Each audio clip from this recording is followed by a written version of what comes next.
Buenas tardes. El día de hoy vamos a realizar la presentación del trabajo final de la materia de Historia de las Ideas Políticas con el profesor Walter René Afanador. El trabajo se trata sobre el personaje Iosif Stalin. Los integrantes del grupo es Juan Manuel Jiménez Montenegro y Laura Fernanda García González. En este trabajo se podrá evidenciar un poco de la vida y de los aportes de dicho personaje para la política hoy en día.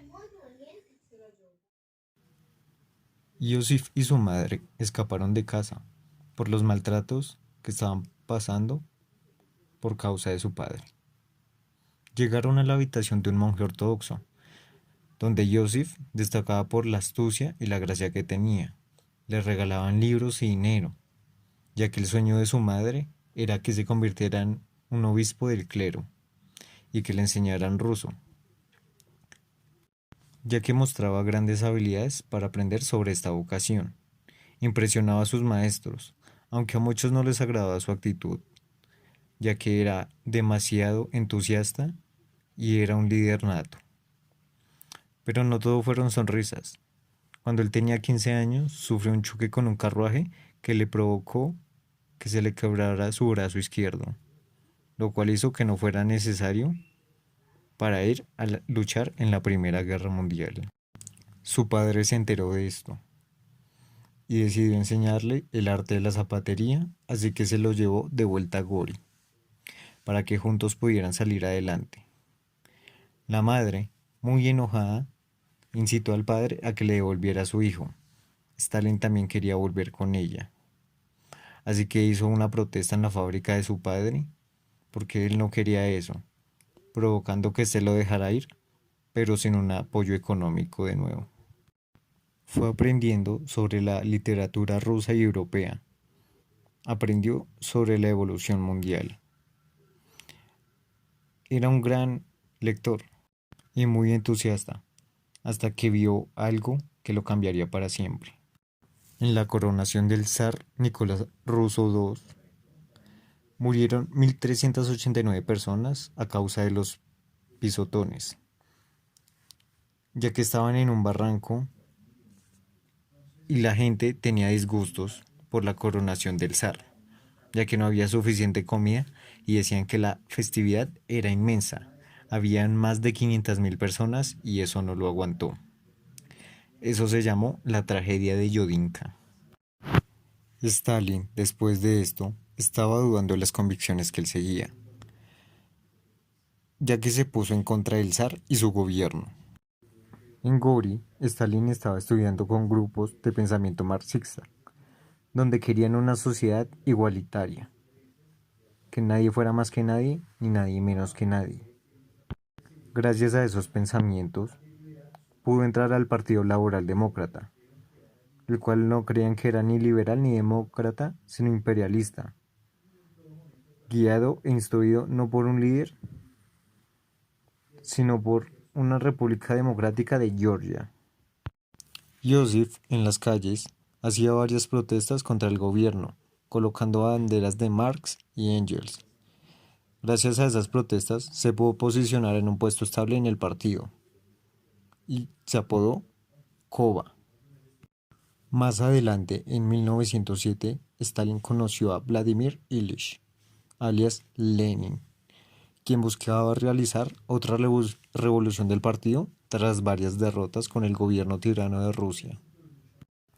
En 10 años que fueron pasando, Stalin hacía varias protestas con sus seguidores, eso para conseguir dinero para el partido, causando extorsiones, robos y saqueos, hasta que el partido de Stalin y de Lenin empezaba a cobrar fuerza. En 1917, tras la Primera Guerra Mundial, el imperio del zar Nicolás II ya estaba siendo derrocado, ya que causaban tanta hambre, tanta miseria y tanto disgusto por el pueblo ruso. En la Revolución de Febrero se implantó un gobierno provisional, encabezado por Alexander Kerensky. Esto mientras se implantaba una nueva forma de gobernar al país ruso. El gobierno de Kerensky fue cayendo en popularidad por los donativos que hacían a la Primera Guerra Mundial, todas las muertes de hombres y que se estaba convirtiendo en una nueva tiranía. Trotsky, ayudante de Lenin y de Stalin, fue incitando al derrocamiento de ese sistema comunista. A esto llega la fase 2, que sería la Revolución de Octubre. Gracias a esto, el leninismo se creó con la Unión Socialista Soviética. Se estaba implementando un nuevo gobierno, pero Lenin ya estaba envejeciendo y estaba muriendo. Claro que dejó pactado que Stalin no debía dirigir al país, ya que tenía ideas muy imperiales para él. Ya en 1924, Lenin muere y Trotsky es expulsado, quien era el mayor rival de Stalin, al cual asesinó en Ciudad de México en 1940, ya que Stalin era famoso por cobrar venganza de todo. Lenin había dejado escritos donde decía que Stalin no podía ser el gobernante, pero Stalin escondió esos papeles para que nadie los leyera. Ya en el poder, Stalin se había declarado el único dictador de Rusia, donde llegó a controlar los productos agrícolas, comercio y llevando a la muerte a millones de personas por la hambruna, en especial en Ucrania, además de extorsionar y fusilar a las personas que se oponían a él. Él controlaba todos los medios del país, haciendo ver que era la única figura del país. En 1939, la Alemania nazi de Adolf Hitler y la Unión Soviética de Joseph Stalin firmaron un pacto llamado Pacto Ribbentrop-Molotov, donde se repartían directrices para no hacerse daño. Aunque mientras fue pasando el tiempo, los ayudantes de Stalin le decían que Hitler lo iba a traicionar. Stalin hacía caso omiso a esto, hasta que en junio de 1941 Hitler llevó a cabo la Operación Barbarroja. Pero Stalin estaba interesado en sus propios asuntos. Pero se puso nervioso cuando vio que Hitler mandó 3 millones de soldados en el frente alemán, que se dirigían a la Unión Soviética. Hitler tenía grandes ambiciones y creía que atacar Stalingrado serviría como buen punto de apoyo. Stalin tenía una línea firme para proteger la ciudad y las entradas del Cáucaso, matando muchísimos soldados nazis y ejecutando a los soldados que se quedaban. Esa operación fue llamada Ni un paso atrás, uniendo a civiles con soldados para que no dejaran que se destruyera su pueblo. La operación de Hitler fracasó y Stalin ganó.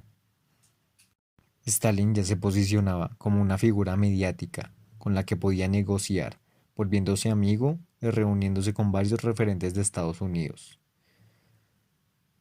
En ese momento comenzó la Guerra Fría, donde ni Estados Unidos ni la Unión Soviética se hacían daño directamente, sino habían tensiones políticas, donde tenían que repartir zonas de recuperación para todos los países que fueron atacados por la Alemania nazi, ya que estaban planeando una nueva revolución en la que no estaba de acuerdo la Unión Soviética. En la guerra civil china, los vencedores fueron Mao Zedong, que no salieron de los ojos de Stalin, quien inmediatamente les vendió una alianza por ser un poderoso amigo de intereses económicos, en donde se quedaron sorprendidos cuando los militares en Estados Unidos hacían una intervención con Corea del Sur contra Corea del Norte, la llamada Guerra de Corea. Stalin tenía claro que Estados Unidos tenía bombas nucleares, con la cual ganaron la guerra de Japón. Este se concentró en hacer bombas atómicas y mejorar sus soldados por si otras guerras llegaban a ocurrir. En 1950, cuando Stalin ya había envejecido, su memoria empezó a fallar y los médicos le recetaban que dejara sus altos mandos en manos del gobierno, pero este sospechaba que sus médicos eran infiltrados, que solo lo querían ver caer. Esa misma noche él centró su habitación, donde al siguiente día su mayordomo lo encontró tirado en el suelo por un ataque que había sufrido cerebrovascular, hasta que finalmente a las 22:10, el día 5 de marzo de 1953, falleció con 74 años, aunque algunas personas dijeron que su cuerpo había sido envenenado y que no había sido por una muerte natural. Finalmente, este fue enterrado junto a Lenin. Antes de su partida, Stalin nos dejó obras que él mismo escribió que fueron de gran contribución, como lo puede ser Anarquismo o Socialismo en 1907, El marxismo y la cuestión nacional 1913, Los fundamentos del leninismo 1924, Trotskismo o lenismo 1924, Revolución de Octubre y la táctica de los comunistas rusos, 1924. Cuestiones del lenismo, 1926. Sobre el materialismo y dialecto y el materialismo histórico, 1938. Historia del Partido Comunista Bolchevique de la Unión Soviética en 1939. Discurso en la sesión del Politburo, Toda la Unión B, en 1939, El marxismo y los problemas de la lingüística en 1950, Problemas económicos del socialismo en la URSS, 1952. Por otra parte, su gran legado fue el alcance de la Rusia actual, los avances nucleares, progresión y visión de desarrollo tecnológico, además que intelecto dio grandes avances científicos para todos los países del mundo, por lo cual se dice que sería favorable votar por Stalin una vez más, por lo que este fue un gran revolucionario en su meta de la idea política marxista, y este las tenía en el término y las terminó moldeando a su favor, ganando así la Segunda Guerra Mundial en la batalla de Stalingrado. Por otro lado, por temor a lo que su gobierno hiciera, hasta el presidente Vladimir Putin, actualmente presidente de Rusia, le tienen una gran admiración por todos sus actos que favorecieron al pueblo ruso. Lo único que no se le atribuye favorablemente es todo el genocidio que causó en Ucrania y en varios países como Polonia.